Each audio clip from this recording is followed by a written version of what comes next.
बिस्मिल्लाहिर्रहमानिर्रहीम अस्सलाम वालेकुम। Welcome to my channel. दोस्तों, आज हम बनाएंगे बहुत ही मज़ेदार स्ट्रॉबेरी का मिल्क शेक।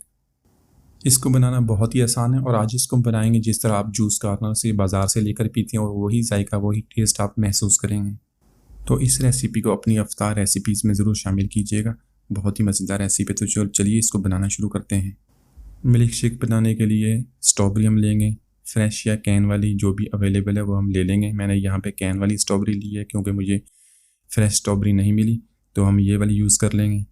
इनका साइज़ छोटा, तकरीबन 10 से 15 अदद ये स्ट्रॉबेरीज़ हैं। अगर आपके पास बड़े साइज़ की हैं तो तकरीबन 8 से 10 अदद आप इसके अंदर डाल लें 2 गिलास बनाने के लिए। तो इसको ब्लेंडर के अंदर ऐड कर देते हैं। उसके अंदर थोड़ा सा दूध डालेंगे, 4 से 5 टेबल स्पून दूध डाल के इसको हम ग्राइंड कर देंगे। 1 से 2 मिनट तक इसको हम चलाएंगे ताकि अच्छी तरह हमारा पेस्ट तैयार हो जाए। इसको मैं दिखाता हूँ आपको। अच्छी तरह इसको ग्राइंड कर लेंगे।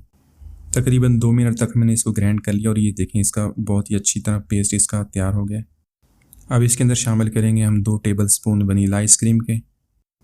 अब इसके अंदर डालेंगे 1 टेबल स्पून कंडेंस मिल्क। अगर कंडेंस मिल्क नहीं है तो आप चीनी शामिल कर सकते हैं। इसके अंदर 2 कप दूध के अंदर इसके अंदर शामिल करेंगे। दूध हम यूज़ करेंगे यहाँ पे डिब्बे वाला, उससे बहुत अच्छा टेस्ट आएगा।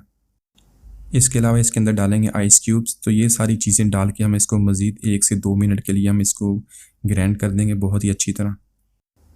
तो माशाल्लाह बहुत ही मज़ेदार हमारा मिल्क शेक तैयार हो गया। इसको निकाल लेते हैं। बहुत ही मज़ेदार, बहुत ही टेस्ट, बिल्कुल बाज़ार में जिस तरह आप जूस कार्नर से लेके पीते हैं उसी तरह इसको हमने बनाया। तो ज़रूर ट्राई कीजिएगा। दुआ में याद रखिएगा। अल्लाह हाफिज़।